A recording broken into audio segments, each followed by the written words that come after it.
আপনার স্ত্রী যদি তার মধ্যে যদি যৌবন থাকে, কোন পুরুষের মধ্যে যদি যৌবন থাকে, ও মা বোনেরা শুনে রাখেন, আপনি মারা যাওয়ার পরে আপনার স্বামী কিন্তু 40 দিনও অপেক্ষা করবে না। এই সমাজের মানুষ কোরআন হাদিস আর মানে না, মা বোনেরা কোরআন হাদিস মানে না। আমার কানে আসলো, স্বামী মারা গিয়েছে, আমি যে মহল্লায় থাকি ওই মহল্লায় একজন ব্যক্তি মারা গেল আমার চোখের সামনে রোড অ্যাক্সিডেন্ট করে। 15 দিন না যেতেই শুনলাম তার স্ত্রী আরেকজনের সঙ্গে চলে গেছে, বিবাহ বসেছে। বলেন তো দুনিয়া কত বড় স্বার্থপর, ঠিক কিনা? দুনিয়া হচ্ছে এটা, দুনিয়ার বাস্তবতা হচ্ছে এটা। আপনি মারা যাবেন, আপনার যে স্ত্রীর জন্য আপনি এত কষ্ট করতেছেন, জান প্রাণ ছেড়ে দিয়ে আপনি কষ্ট করতেছেন, ক্ষেত খামারে আপনি রোদের মধ্যে পড়ে তাজা তরু শরীরটাকে আপনি নষ্ট করে ফেলছেন। ওই স্ত্রী কিছুদিন পরে, আপনার মৃত্যুর পরে কিছুদিন পরে আরেকজনের ঘরে চলে যাবে। মা বোনদের উদ্দেশ্যে বলছি, আপনি মারা যাওয়ার পরে আপনার যে জায়গা, যে বেডরুম রয়েছে, ওই বেডরুমে আপনার জায়গাতে আপনার স্বামী আরেকজনে নিয়ে এসে সংসার করবে। কথা বলেন ঠিক কিনা? এই হচ্ছে দুনিয়ার বাস্তবতা, এই হচ্ছে দুনিয়ার সত্যতা। এই গান্দা দুনিয়া, এই নোংরা দুনিয়া, স্বার্থপর দুনিয়ার পিছনে আমরা ছুটছি আর ঘুরছি। আমাদের যে আখিরাতের একটা জগৎ আছে, পরকাল, সেই পরকালকে আমরা ভুলে গিয়েছি। কথা বলেন ঠিক কিনা? সম্মানিত ভাইরারে আমার, আখিরাতকে সামনে নেন, দুনিয়া করেন, কোনো সমস্যা নেই, কিন্তু দুনিয়াকে আমরা পিছনে ফেলেছি। কথা বলেন ঠিক কিনা? ও যুবক ভাইরা আপনাদের উদ্দেশ্যে বলছি, ও যুবতীরা আপনাদের উদ্দেশ্যে বলছি, কাল কিয়ামতের কঠিন ময়দানে যেদিন কোনো ছায়া থাকবে না, আল্লাহ পাক রব্বুল আলামিন আরশের একটা ছায়া দান করবেন 7 শ্রেণীর ব্যক্তিদের জন্য। কয় শ্রেণীর ব্যক্তি? 7 শ্রেণীর ব্যক্তি। তার মধ্যে ওই যুবক আর যুবতীরা ওই ছায়ার নিচে জায়গা পাবে। ওই দিনে, যে দিনে সূর্যটা মাথার উপরে চলে আসবে, মাথার আধাত উপরে এসে তাপ দেওয়া শুরু করবে। হাদিসের বর্ণনা এসেছে, মানুষের মাথার মগজগুলো গলে গলে পড়তে থাকবে, মানুষের জিহ্বাগুলো কুকুরের মতো তৃষ্ণায় ফেটে যাবে, জিহ্বা বের হয়ে আসবে। এমন সময় ঠান্ডা একটা আবহাওয়া দিয়ে আল্লাহ পাক রব্বুল আলামিন কুদরতের একটি ছায়া দান করে দেবেন, বলি সুবহানাল্লাহ। ওই 7 শ্রেণীর মধ্যে এক শ্রেণী থাকবে ওই যুবক আর যুবতীরা, যারা তাদের যৌবনকালটা অতিবাহিত করেছে ইবাদতের মধ্য দিয়ে। তাহাজ্জুদের সময় যে যুবক আর যুবতী উঠে যারা নামাজে দাঁড়াইছে, আল্লাহ তাআলা তাদেরকে জায়গা করে দিবেন। কিন্তু আজকের যুবক আর যুবতীরা, ওরা তাহাজ্জুদের সময় ঘুম আসে, সন্ধ্যার পরে মোবাইল আর টিভি নিয়ে বসে। কথা বলেন ঠিক কিনা? সন্ধ্যার পরে মোবাইল আর টিভি নিয়ে বসে সারা রাত মোবাইল টিপতেছে, ঠেলতেছে। তাহাজ্জুদের ওয়াক্তের সময়, ফজরের সময় তারা ঘুম আসে, ঠিক কিনা? এটাই নাকি আধুনিক সমাজ ব্যবস্থা, এটাই নাকি মডার্ন যুগ। কি যুগ ভাই? এটাই নাকি মডার্ন যুগ, ডিজিটাল যুগ। ঘুম থেকে উঠতে হয় 10টায়। কয়টায়? 10টায়। মুসলমানের সন্তান ঘুম থেকে উঠবে কয়টায়? 10টায় উঠবে। ফজরের আগে উঠতে হবে, তাহাজ্জুদ না পড়লে অন্তত ফজরের আগে উঠতে হবে। কথা বলেন ঠিক কিনা? তাহাজ্জুদ আপনি কেন উঠবেন? মনে রাখবেন, তাহাজ্জুদের সালাতে যারা ওঠে, ঠান্ডা পানি দিয়ে যখন বান্দা ওযু করে, আল্লাহ তাআলার কুদরত 3টা সময় হাসেন। কি করেন? সুবহানাল্লাহ বলবেন না? আল্লাহ হাসেন। আরে সুবহানাল্লাহ বলেন। কে হাসেন? আল্লাহর কুদরত হেসে দেন যখন তাহাজ্জুদের ওয়াক্তে কোনো বান্দা, কোনো বান্দি আল্লাহকে খুশি করার উদ্দেশ্যে, তার রবকে সিজদা দেওয়ার উদ্দেশ্যে যখন ঠান্ডা পানি দিয়ে ওযু করে, আল্লাহ তাআলা ফেরেশতাদেরকে বলে, ও ফেরেশতারা, এই বান্দা বান্দি কি পাগল? এরা কি পাগল? ফেরেশতারা বলে, আল্লাহ না। কয় এরা কি জান্নাত দেখছে? কয় না। কয় জাহান্নাম দেখছে? কয় না। কয় আল্লাহকে দেখছে? বলে না। বলে ফেরেশতা তোমাদেরকে কি দেখছে? বলে না। তো বলে আমার রসুলকে কি দেখেছে? বলে আল্লাহ তাও দেখে নাই। এরা রসুলকে দেখে নাই, ফেরেশতা দেখে নাই, এরা জান্নাতটাও দেখে নাই, জাহান্নামও দেখে নাই, আমি রব আমাকেও দেখে নাই। কিসের আশায়, কিসের নিশায়, কার প্রেমে পড়ে, কার ভালোবাসায় এই ঠান্ডা পানি দিয়ে তারা কাঁপতেছে আর ওযু করতেছে? ফেরেশতারা বলে আল্লাহ আপনাকে খুশি করার জন্য তারা ঠান্ডা পানি দিয়ে ওযু করে, এরপরে তারা মুসল্লায় দাঁড়াবে, এরপরে নামাজের সেজদায় তারা চোখের পানি ফেলবে। আল্লাহ বলে ফেরেশতারা তোমরা সাক্ষী থাকো, ওই বান্দার চোখের পানি মুসল্লায় পড়ার আগে আমি রব তাদের জিন্দেগীর সমস্ত গুনাহগুলো ক্ষমা করে দেব। এই হলেন আমার রব। ও যুবক, যৌবন কালটা কোন দিক দিয়ে ব্যয় করছো? ও যুবতীরা, মা বোনেরা, যৌবন কালটা কোন দিক দিয়ে ব্যয় করছেন? আপনার হিসাব নেওয়া হবে কিয়ামতের দিনে। আল্লাহ পাক রব্বুল আলামিন প্রতিটি বনি আদমদেরকে একজন করে ডাক দিয়ে 5টি প্রশ্ন করবেন। ইসআলু আলা খামসিন কুল্লু বানি আদম। প্রতিটি বনি আদমদেরকে হাদিস শরীফের মধ্যে আল্লাহর নবী বলেন 5টির প্রশ্ন না করা পর্যন্ত এক ধাপ সামনে এগোতে দেওয়া হবে না। কয়টি প্রশ্ন হবে? তার মধ্যে একটি প্রশ্ন হবে, ও যুবক, ও যুবতী, তোমার যৌবনকাল তুমি কোন দিক দিয়ে ব্যয় করেছো আমাকে হিসাব দিয়ে যাও। সম্মানিত উপস্থিতি, এই প্রশ্ন আল্লাহ পাক রব্বুল আলামিন নিজে করবেন। কে করবেন বলেন? আল্লাহ পাক রব্বুল আলামিন নিজে করবেন। আপনার হায়াত সম্পর্কে জিজ্ঞেস করা হবে। আল্লাহ তাআলা বলবেন তোমাকে যে 50 বছর হায়াত দিয়েছিলাম, যে 60 বছর হায়াত দিয়েছিলাম, এই হায়াতের জিন্দেগি তুমি কোন পথ দিয়ে ব্যয় করেছো আমাকে হিসাব দিয়ে যাও। আমি তোমাদেরকে একটা হায়াত দিয়েছিলাম, যে হায়াতের মালিক ছিলাম আমি আল্লাহ। তোমাকে যৌবন দিয়েছিলাম, তোমাকে সম্পদ দিয়েছিলাম, গাড়ি বাড়ি সব কিছু আমি দিয়েছিলাম। ও বান্দা, দুনিয়ার জিন্দেগিতে তুমি সব কিছু পেয়ে তুমি পাগল হয়ে গিয়েছিলে। আমি রবকে ভুলে গিয়ে তুমি দুনিয়ার মোহে পড়ে, দুনিয়ার লালসায়, দুনিয়ার প্রেমে পড়ে আমি সৃষ্টিকর্তাকে ভুলে গিয়েছিলে।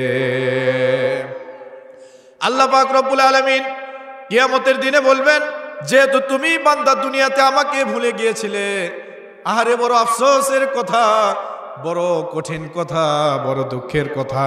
আল্লাহ তাআলা ওই বান্দার উদ্দেশ্যে কিয়ামতের দিনে বলবেন, কামা নাসিতুম লিকা ইয়াউমিকুম হাযা। দুনিয়াতে তুমি আমাকে ভুলে গিয়েছিলে, ও গোলাম, ও বান্দা, আজকে আমি রব তোমাকে ভুলে গেলাম। নাউজুবিল্লাহ। আল্লাহ যদি ভুলে যান, বলেন কি হতে পারে? সম্মানিত উপস্থিতি, আল্লাহ পাক রব্বুল আলামিন এই জন্য সূরা তাকাসুরের মধ্যে বলছেন, এই সমগ্র পৃথিবীর মানুষগুলো দুনিয়ার সম্পদে, দুনিয়ার মোহে পড়ে, দুনিয়ার প্রেমে পড়ে তারা পাগল হয়ে গিয়েছে, উদ্ভ্রান্ত হয়ে গিয়েছে। তারা ঘুরছে, আরো দরকার, আরো দরকার, আরো দরকার। এই দরকার, এই প্রয়োজন কোনোদিন মিটবে না, ফুরাবে না। এই প্রয়োজন ওই দিন মিটে যাবে, ওই দিন ফুরে যাবে। আল্লাহ পাক রব্বুল আলামিন পরের আয়াতে তিনি খুব সুন্দর করে বুঝাই দিচ্ছেন, হাত্তা যুরতুমুল মাকাবির। আল্লাহ পাক রব্বুল আলামিন বুঝাই দিচ্ছেন, বান্দা তোমার প্রয়োজন ওই দিন মিটবে। কোন দিন? যেদিন কবরের মাটি তোমার মুখে পড়বে, সেদিন তোমার প্রয়োজন মিটে যাবে, আর তোমার দুনিয়ার কোনো ধান্দা আসবে না। কত টাকা দরকার এই চিন্তা আর আসবে না। তোমার পরিবারের চিন্তা আর তোমার আসবে না যেদিন কবরের মাটি তোমার মুখে পড়বে। কথা বলেন ঠিক কিনা? এই জন্য সম্মানিত ভাইরা রে আমার, কবরের মাটি মুখে পড়ার আগে আমাদেরকে সোজা হতে হবে। কথা ঠিক কিনা? আমাদেরকে সোজা হয়ে যেতে হবে। কবরের মাটি যেদিন মুখে পড়ে যাবে, দুনিয়াতে নেক আমল করার সুযোগ আমাদের বন্ধ হয়ে যাবে। আজকে আপনি বেঁচে আছেন, আমি বেঁচে আছি, এর অর্থ কি জানেন? আল্লাহ আমাদেরকে বেঁচে রেখেছেন। কে বেঁচে রেখেছেন বলেন? কেন রাখছেন বলেন? কেন বেঁচে রাখছে? মিছা কথা কওয়ার জন্যে? ঘুষ খাওয়ার জন্যে? সুদ খাওয়ার জন্যে, খালি মানুষের পিছনে কুলু বাজানোর জন্যে, এগুলা আছে না নাই?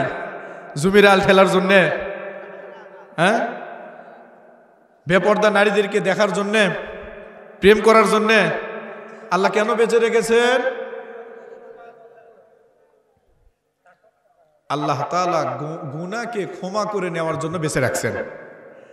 আপনি আজকের দিনে, আজকে ফজরের নামাজের পরেও বিভিন্ন এলাকা থেকে ঘোষণা এসেছে, একটি শোক সংবাদ শুনুন, একটি শোক সংবাদ শুনুন। এই আওয়াজ আসে নাই? প্রত্যেক দিন কানে পড়ে না? বলে হুজুর কভারই পারি না, 9টার দিকে ঘুমোর থেকে উঠি। কিন্তু ফজরের পরে এই ঘোষণা আছে না নাই?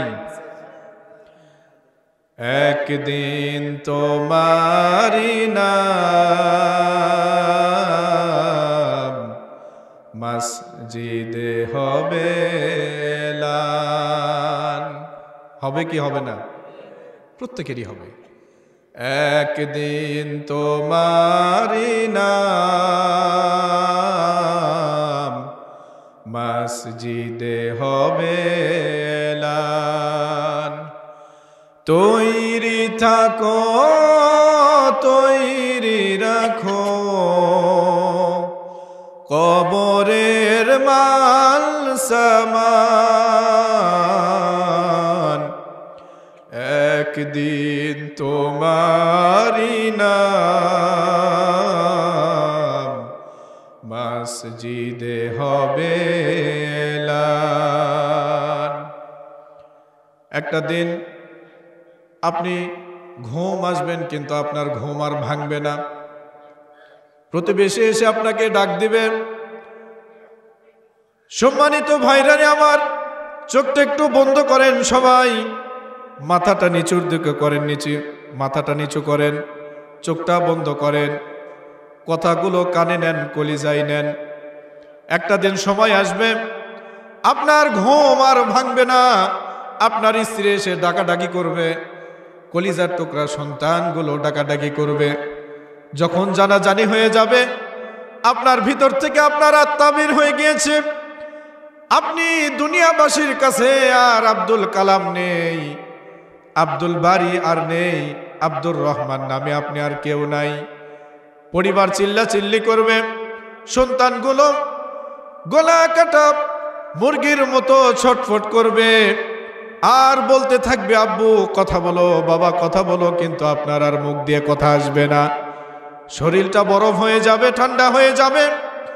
বারবার আপনাকে ডাকা সত্ত্বেও কোনো সাড়া আসবে না, কোনো আওয়াজ আসবে না। প্রতিবেশী সবাই জেনে নেবে, সবাই দেখতে আসবে আপনাকে। ওই যে সেদিন ঘর থেকে বের করা হবে, ওই ঘরে আর কোনোদিন আপনাকে ঢোকানো হবে না। এরপরে কয়েকজন ব্যক্তি আসবে, যারা আপনার দেহটাকে ধোয়ানোর জন্য আসবে। তারা টেনে হেঁচড়ে আপনার বাড়ি থেকে আপনাকে বের করে নেবে। আর কোনোদিন আপনার দেহটাই বাড়ির মধ্যে ঢুকবে না। যেই বাড়ির জন্য আপনি চিরটাকাল আপনি প্রাণ দিয়ে গেলেন, ওই বাড়িতে আর কোনোদিন আপনাকে ঢোকানো হবে না। যেই চাদর দিয়ে আপনাকে ঢাকা হয়েছিল, ওই চাদরটাও তারা টেনে নেবে, ওই চাদরটাও দিবে না। আপনাকে গোসল করানো হবে। গোসল করানোর পরে আপনার যত আত্মীয় স্বজন দূর দূরান্ত থেকে আপনাকে এক নজর দেখার জন্য আসবে, আপনাকে দেখবে। দেখার পরে তারা চলে যাবে। এরপরে জহরের আজান হয়ে যাবে, আপনার নামটা এলান হয়ে যাবে, অমুক ব্যক্তির অমুক পুত্র, দ্বিতীয় পুত্র ইন্তেকাল করেছেন, ইন্না লিল্লাহি ওয়া ইন্না ইলাইহি রাজিউন। তার নামাজে জানাজা বাদ জহর শুরু হবে। সবকিছুই আপনার কানে পড়বে, কিন্তু আপনি মনে করবেন এই পৃথিবীবাসী হয়তো আমাকে মাটির নিচে রাখবে না। এই পৃথিবীবাসী আপনি মনে করবেন, আমি মনে করব এত ভালোবাসার বন্ধু আমাকে কি করে মাছ ঝরে জঙ্গলে আমাকে একা রেখে আসবে না। এটা আমি বিশ্বাস করি না, আমাকে কোনোদিন তারা জঙ্গলে রেখে আসবে না। ও মা বোনেরা, একটু দিলের কানে শোনেন, এটা প্রতিটি মানুষ অনুমান করে আমাকে তারা বাঁধ ঝাড়ে রাখবে না। এত ভালোবেসেছে, কি করে আমাকে একা রেখে আসবে। যেই সন্তানকে এক নজর যদি চোখে না পড়ে, মা বাবা ছটফট করতে থাকে, সেই মা বাবা চিন্তা করবে ওই সন্তান আমাকে কোনোদিন একা রেখে আসবে না। কিন্তু জহরের রক্ত যখন হয়ে আসবে, জানাজা কমপ্লিট হয়ে যাবে, এরপরে আপনার আত্মীয় স্বজন, আপনার প্রতিবেশী, আপনার আপন ভাই, যেই প্রতিবেশীদের বিরুদ্ধে সারা জীবন আপনি লড়াই করলেন, এক হাত জায়গার জন্যে, আধা হাত জায়গার জন্যে, আধা হাত জায়গা আপনি ছাড় দেন না, প্রতিবেশীকে আপনি গালিগুলাজ করেন, প্রতিবেশীর বিরুদ্ধে আপনি থানায় মামলা করেন, ওই প্রতিবেশী সেই দিন আসবে না। অথচ যেই ভাইকে আপনি জান প্রাণ দিয়েছেন, যে আত্মীয় স্বজনকে আপনি জমির ভাগ দিয়েছেন, সেই আত্মীয় স্বজন আপনার খাটিয়া কাঁধে নিয়ে যাবে। ওই সময়টা যদি আপনি চোখ খুলে দেখতেন, আপনি বুঝতে পারতেন দুনিয়ার বাস্তবতা কত কঠিন। আপনি অবশ্যই বলতেন, আহারে, যেই ভাইয়ের জন্য আপনি এত কিছু করলাম, যে আমার আত্মীয় স্বজনের জন্য এত কিছু করলাম, সেই আত্মীয় স্বজন আমাকে ধরে কবরের দিকে নিয়ে যায়। তখনও মনে হবে আপনাকে কেউ কবরে রাখবে না, আমার মনে হবে কেউ আমাকে কবরে রেখে আসবে না। কিন্তু একটা সময় মসজিদের ইমাম সাহেবকে ডেকে বিসমিল্লাহি ওয়া আলা মিল্লাতি রাসূলিল্লাহ বলে যখন একেবারে মাটির ওপরে, এই যে ঠান্ডার দিনে খাতা ছাড়া কম্বল ছাড়া আমরা ঘুমাইতে পারি না, আহারে, সামান্যটুকু কাপড় দিয়ে আমাকে মাটির ওপর রেখে আসা হবে, যেখানে কোনো আলো নেই, যেখানে কোনো কম্বল নেই, খাতা নেই, যেখানে বালিশ নেই, যেখানে কোল বালিশ নেই, মাথার বালিশ নেই। মা বাবা ঘুমানোর পরে কতবার গায়ের চাদরটা ঠিক করে দিয়ে যায়, সন্তানের গা থেকে চাদর পড়ে যায়, আবার ঠিক করে দিয়ে মা বাবা ঘুমায়। কিন্তু এমন একটা জায়গায় আপনাকে আমাকে রেখে আসা হবে, যেখান থেকে চাদরটা আর কেউ কোনোদিন সরাইতে আসবে না। সামান্যটুকু কাপড় আপনার জন্য বরাদ্দ থাকবে, এতটুকু কাপড় দিয়ে আপনাকে মুড়িয়ে 3.5 হাত মাটির নিচে যখন শোয়ানো হবে, তখন মৃত ব্যক্তি মনে করবে, কি ব্যাপার, আমাকে এখানে রাখছে কেন, এরা কেন আমাকে এখানে রাখছে, সবাই কান্নাকাটি করছে কেন। যখন কবরের ওপর বাঁশগুলো দেওয়া হবে একের পর এক, আস্তে আস্তে কবরের আলোগুলো বন্ধ হওয়া শুরু করে দিবে। শেষ বাঁশটা যখন দেওয়া হবে, কবরবাসী ওই সময় তার অনুভূতি এমন হতে থাকে, এই বাঁশটা তোমরা দিও না, এতটুকু আলো যদি তোমরা বন্ধ করো, আমি কিভাবে এখানে থাকবো, এই নির্জন জায়গায় একাই আমি কিভাবে থাকবো। কিন্তু বলেন তো, দুনিয়াবাসী কোনোদিন কি এই কাজ করেছে? শেষ বাঁশটুকু দেওয়া হয়, তখন কবর বলতে থাকে, কবরবাসী বলতে থাকে, ঠিক আছে, এতটুকুই তোমরা ক্ষান্ত করো, আর কিছু দিও না। কিন্তু দুনিয়াবাসী তাতেও ক্ষান্ত হয় না, তার উপর চাটিয়া বিছিয়ে দেয়, কলার পাতা বিছিয়ে দেয়।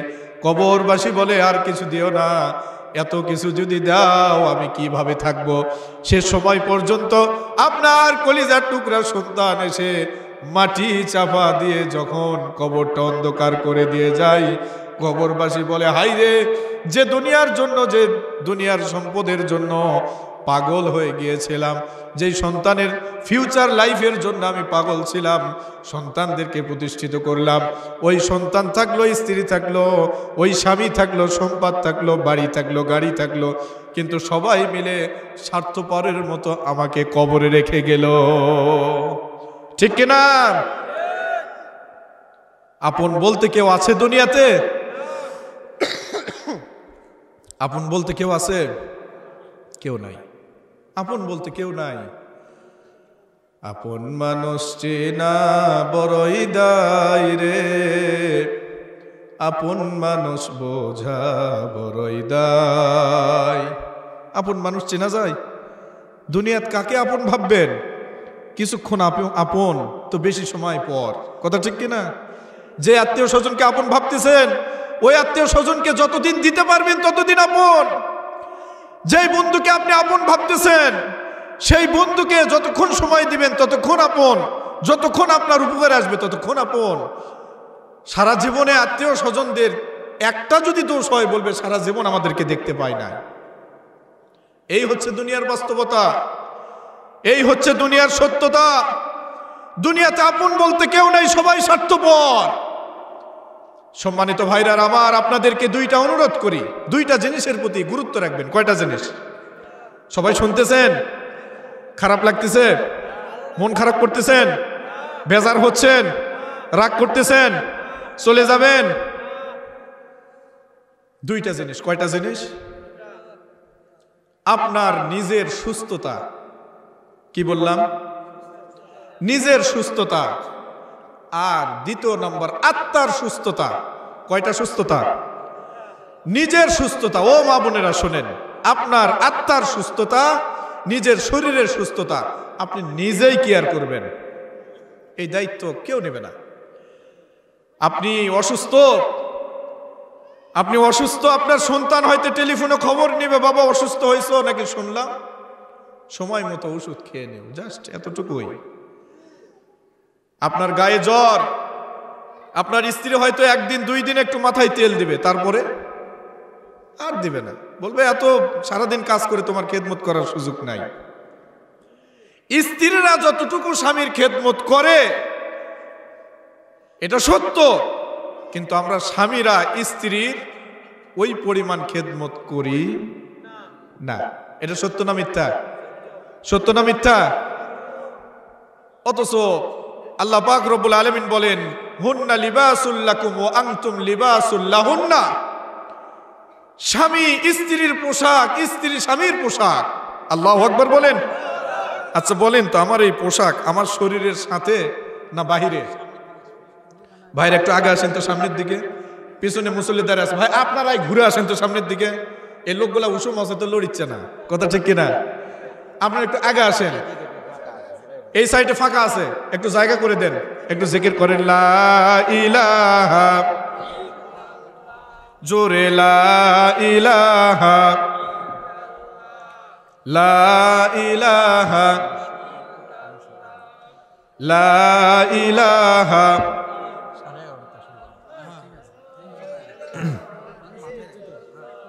জোরে লা ইলাহা, লা ইলাহা, লা ইলাহা ইল্লাল্লাহু মুহাম্মাদুর রাসূলুল্লাহ। সকলে পড়ি সাল্লাল্লাহু আলাইহি ওয়াসাল্লাম। আজকে শহরগাড়ি ওয়াজ মাহফিল সার্থক হয়েছে, পড়ি আলহামদুলিল্লাহ। আরো জোরে বলি আলহামদুলিল্লাহ। আপনারা মনে করছেন যে বগুড়া থেকে ছোটখাটো হুজুর আসিচ্ছে, মানুষ হয় কিনা, কথা ঠিক কিনা? হ্যাঁ, আসল বাড়ি আছে বাবা, জায়গা মধ্যে আছে। আসল বাড়ি বলতে কবর। কি আসল বাড়ি বলতে? কি কবর। ওটাই আমাদের কি। আপনি দুনিয়াতে থাকবেন 20 বছর, 50 বছর, 60 বছর, ধরলাম 100 বছর, কিন্তু কবরে থাকবেন কত বছর? সময়ের সীমা নাই। আসল বাড়ি কোথায়? কবরস্থান। আসল বাড়ি কোথায়? কবরস্থান। এজন্য বলি কয়টা জিনিসের, কে আবার দুটা বাড়ালেন কে মামা? দুটা। কয়টা জিনিসের গুরুত্ব? দুইটা। আচ্ছা হয় এর চারটে। কি চারটা নাকি? বাসাত কয়টা আছে? একটা না দুটা না তিনটা না চারটা? ওয়ার্কের মধ্যে মাল আছে জানে। আমার মসজিদে একদিন এক অন্ধ আছে, তো যাই হোক উনি হাফেজ। আমি আশ্চর্য হয়ে গেলাম, কয়েক জায়গায় ধরছি, খালি ফটাফট পড়ে। তা আমি বললাম, ভাই বিয়ে শাদী করছেন? করছে হুজুর দুটা করছি। কয়টা? বললাম ভাই রে তুই নাই, তোর পাও ধুয়ে পানি খায়। আমরা চোখ থাকতেই করে পারল না, ওই না দেখাই দুটা করছে। কথা বলেন, কোরআনের উপর আমল করছে। আল্লাহ তাআলা কোরআনের বলতেছে কি, মাসনা ওয়া সুলাসা ওয়া রুবা ফানকিহু, তোমরা বিবাহ করো, মা তাবা লাকুম মিনান নিসা, তোমাদের নারীদের মধ্য থেকে তোমরা বিবাহ করো এক দুইটা। কয়টা থেকে? আল্লাহ শুরু করছে কয়টা দিয়ে? দুইটা দিয়ে। আমরা শুরু করি কয়টা দিয়ে? একটা দিয়ে। হ্যাঁ করছে যে দুটা যাওয়া যাবে, মারাই ফেলা দিবে। কি করবে? ফেলা দিবে। শোনেন সমস্যা হচ্ছে কোন জায়গায় ভাই, শোনেন, মারা ফেল দিবে কে? আরো ভালো বলে দেখছেন, ওর মধ্যে উত্তেজনা আছে। আল্লাহ শুরু করছে কয়টা দিয়ে? দুটা দিয়ে। এখানে কথা আছে, আল্লাহ তাআলা বলতেছে দুটা, তিনটা, চারটা, না যদি পারো একটা নিয়েই থাকো, না যদি পারো কয়টা নিয়ে থাকো। আর যদি বলো একটাও হচ্ছে না, এরকম আছে না নাই পাবলিক? একজন বলতেছে যে হুজুরকের মধ্যে ডিস্টার্ব বেশি। আমি কোন ভাই কে করছে, আপনারা খালি মানুষের বউ দেখেন আর আপনাকে বউ ঢাকা নিয়ে যান, আপনি করে ঢাকবেন, কে মানা করছে? কথা ঠিক কিনা? আপনারা যদি দেখান তো মানুষ দেখবে না? আমরা হুজুর ফেরেশতা নাকি? কথা বলেন না ভাই। আপনারা আপনাদের স্ত্রীকে পর্দা করান, তো বলতেছে আমি কোনো মিয়া মানুষের দিকে তাকাই না। কি বলছে? আমি মিয়া মানুষের দিকে তাকাই না। আমি বললাম তাহলে আপনার ফেরেশতা হওয়া লাগবে। আর ওটা উঠছে আমার উপর, হ্যাঁ অজগব এক কথা কোন ফেরেশতা হওয়া লাগবে কে? আমি না, যার মধ্যে যৌবন আছে, কথা কি যৌবন আছে। আল্লাহ তাআলা বলেন এই কি করেন, হুব্বু শাহওয়াতি মিনান নিসা ওয়াল বানিনা ওয়াল কনাতিরিল মুকান্তারাতি মিনাজ যাহাবি ওয়াল ফিদ্দাতি। কে বলতেছেন? যে দুনিয়ার নারীদের প্রতি লোভ, সম্পদের প্রতি লোভ, স্বর্ণের প্রতি লোভ, টাকার প্রতি লোভ, সম্পদের প্রতি লোভ, এগুলো আমি আল্লাহ মানুষের মধ্যে দিয়ে দিছি। কথা বলেন ঠিক কিনা? তা এখন যদি আপনার নারীর প্রতি লোভই না থাকে, একটাও যদি না পারেন, আপনি বগুড়া সেলিম হোটেলে যা পোলান দেখান। কথা বলেন ঠিক কিনা? তবে আল্লাহ তাআলার ঘোষণা হচ্ছে যদি দুইটা না পারো, তিনটা না পারো, চারটাও না পারো, তাহলে একটা নিয়েই ক্ষান্ত থাকো। যদি ইনসাফ করতে না পারো তাহলে একটা নিয়েই থাকো। সম্মানিত ভাইরা রে আমার, আল্লাহ পাক রব্বুল আলামিন আমাদের পরিবারকে, পারিবারিক জীবনকে সুখ শান্তি দিয়ে ভরপুর করে দেখ। সকলেই পড়ে আমিন। আরো জোরে বলে আমিন। দুইটা জিনিসের প্রতি গুরুত্ব রাখবেন। কয়টা জিনিস বলেন? কয়টা জিনিস? শারীরিক সুস্থতার প্রতি আপনি নিজেই গুরুত্ব দিবেন, অন্য কেউ গুরুত্ব দেবে না। এবং আত্মার সুস্থতা, আত্মার সুস্থতা বলতে যা বোঝায় কোরআন হাদিসের দৃষ্টিতে আত্মার সুস্থতা হচ্ছে ইবাদত। কি? আত্মার সুস্থতা হচ্ছে ইবাদত। আত্মার খোরাক, আত্মার খাবার হচ্ছে ইবাদত। বলেন কি? ইবাদত। মানুষ না খেলে যেমন শরীর শুকিয়ে যায়, মানুষ ইবাদত না করলে তার আত্মা শুকিয়ে যায়। আপনি ফজরের নামাজ পড়লেন, মনে করেন একজন ব্যক্তি সকালে খাইলো না, সকালে নাস্তা করলো না, দুপুরে খেলো না, ওই কি সুস্থ থাকবে? জোরে বলেন। সুস্থ থাকবে? অসুস্থ হয়ে পড়বে। রাত্রের বেলা মনে করেন বউ ভাত দিল না, ওই বাঁচবে না মরবে? মরবে। ঠিক আপনার মধ্যে আল্লাহ পাক রব্বুল আলামিন যে আত্মা দিয়েছেন, যে রূহ দিয়েছেন, এই রূহ সম্পর্কে যখন জিজ্ঞেস করা হলো আল্লাহর নবীর কাছে, আল্লাহর নবীর কাছে লোকেরা এসে জিজ্ঞেস করলো, ইয়া রাসূলুল্লাহ, ইয়া হাবিবাল্লাহ, ইয়াসআলুনাকা আনির রূহ, ইয়াসআলুনাকা আনির রূহ। আল্লাহর পয়গম্বর সাল্লাল্লাহু আলাইহি ওয়াসাল্লাম তিনি জবাব দিলেন, উত্তর দিয়ে পৃথিবীবাসীদেরকে জানায় দিলেন, কুলির রূহু মিন আমরি রব্বি। আল্লাহ পাক রব্বুল আলামিন জানায় দিলেন, ও নবী দুনিয়াবাসীদেরকে জানায় দাও রূহ কাকে বলে, আত্মা কাকে বলে। কুলির রূহু মিন আমরি রব্বি, এই আত্মাই হচ্ছে আমি রবের দাসত্ব আর গোলামি করা। কথা বলেন ঠিক কিনা?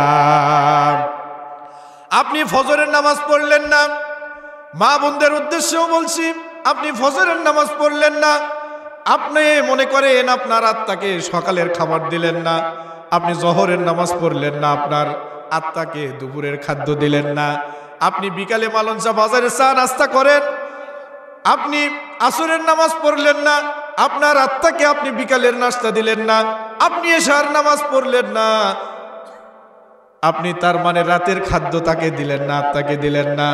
বলেন তো এমত অবস্থায় যদি আমার আপনার মৃত্যু হয়ে যায়, আত্মার সুস্থ না অসুস্থ? বলেন। আত্মা সুস্থ না অসুস্থ? জোরে বলেন। এই অসুস্থ আত্মা দিয়ে কালিমা বের হবে। জোরে বলেন। এই অসুস্থ আত্মা দিয়ে কালিমা বের হবে না। আপনি চেষ্টা করলেও কালিমা বের করতে পারবেন না। তার কারণ আপনার আত্মা শুকিয়ে গেছে, মরে গেছে। এখন বলেন তো, আমাদের আত্মা শুকানো না মরা? আত্মা মরিয়ে গেছে, আমাদের আত্মা ফুরিয়ে গেছে, আত্মা একেবারে ছোট হয়ে গিয়েছে। কথা বলেন ঠিক কিনা? বলেন তো, আজকের দিনেও ফজরের নামাজ পড়ি নাই এমন মুসল্লি আছে না নাই? আছে না নাই?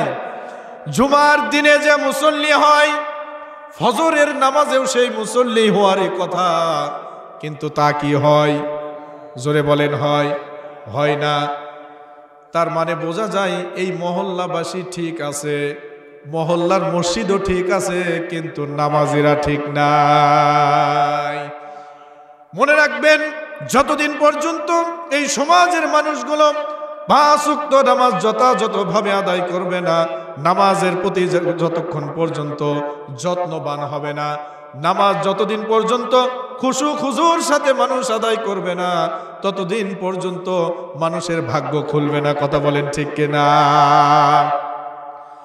মানুষের ভাগ্য খোলার জন্য আল্লাহ পাক রব্বুল আলামিন, আমরা ভাগ্যের পিছনে দৌড়াই। ভাগ্যের পিছনে দৌড়াইতে হবে না, টাকার পিছনে দৌড়াইতে হবে না, অর্থ সম্পদের পিছনে দৌড়াইতে হবে না। আল্লাহ পাক রব্বুল আলামিন বলেন, বান্দারে মসজিদে আসো, সেজদা দাও, তোমার সেজদার মধ্যে আমি তোমার ভাগ্য রেখেছি। বলি সুবহানাল্লাহ। তুমি সেজদা দাও, তোমার ভাগ্য খুলে দিবেন কে? আল্লাহ বলেন, সেজদা দাও গোলাম, তোমার ভাগ্য আমি খুলে দিব। তুমি দুনিয়ার পিছনে কেন দৌড়াও? তোমার এই দৌড়ানি বন্ধ হয়ে যাবে যেদিন কবরের মাটি তোমার মুখের ওপর পড়বে। কথা বলেন ঠিক কিনা? সম্মানিত ভাইরারে আমার, এই কবরের মাটি মুখে পড়ার পূর্বেই ইমানদার হতে হবে। কথা বলেন ঠিক কিনা? প্রকৃত ইমানদার হতে হবে, প্রকৃত মুসলমান হতে হবে। আল্লাহ তাআলা কোরআনের মধ্যে ঘোষণা করেছেন, প্রকৃত মুসলমান না হয়ে তোমাদের যেন মৃত্যু না হয়। রব্বুল আলামিন সে কথাই বলেন, ইয়া আইয়ুহাল্লাযীনা আমানুত্তাকুল্লাহ, ইয়া আইয়ুহাল্লাযীনা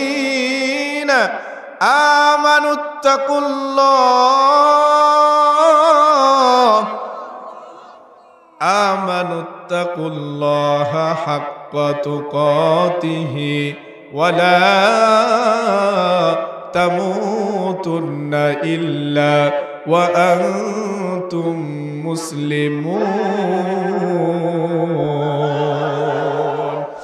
আল্লাহ পাক রব্বুল আলামিন বলেন, ইয়া আইয়ুহাল্লাযীনা আমানুত্তাকুল্লাহ, ও ঈমানদারেরা, তোমরা তোমাদের প্রতিপালককে ভয় করো, তোমাদের রবকে ভয় করো।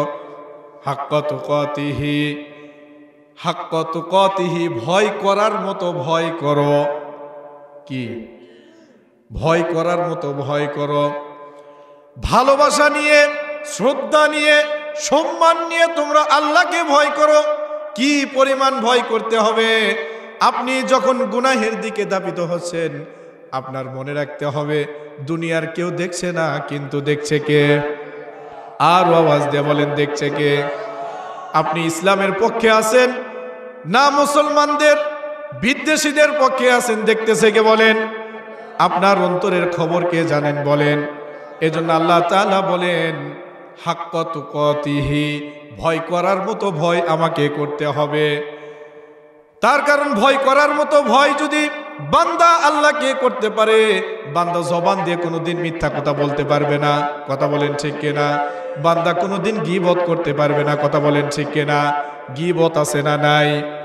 বান্দা কোনোদিন সুদ খেতে পারবে না, ঘুষ খেতে পারবে না। কথা বলেন ঠিক কিনা? সন্তান কোনোদিন মা বাবাকে গালিগুলাজ করতে পারবে না। কথা বলেন ঠিক কিনা? সমাজের মধ্যে এমনও সন্তান রয়েছে, মা বাবাকে শুধু গালি দেয় না, এই কুলাঙ্গাররা পর্যন্ত মা বাবার উপর গায়ে হাত উঠায়। আছে না নাই? ওই সন্তান মনে রাখতে হবে, ওই সন্তানের মনে রাখতে হবে, মা বাবার উপর যার হাত উঠেছে, জাহান্নামে যাওয়ার জন্যই এতটুকুই যথেষ্ট হয়েছে। নাউজুবিল্লাহ, আর আওয়াজ বলে নাউজুবিল্লাহ। এজন্য আল্লাহ তাআলা বলেন, আমাকে ভয় করার মতো ভয় করো, যথাযথভাবে ভয় করো। ওয়ালা তামুতুন্না, তোমাদের মৃত্যু যেন না হয়, ইল্লা, অতক্ষণ পর্যন্ত, ওয়া আনতুম মুসলিমুন, যতক্ষণ পর্যন্ত তোমরা মুসলমানের খাতায় নাম না ওঠে। আমাদের নাম কি মুসলমানের খাতায় আছে? অজগুবি আছে? আমরা মুসলমান নামে আছি, কিন্তু কাজে আছি। আমরা মতদর্শ মানি মানুষের, কথা বলেন ঠিক কিনা? কিন্তু কার মতদর্শ নিয়ে চলতে হবে? এই জমিনে কার হুকুম মানতে হবে বলেন?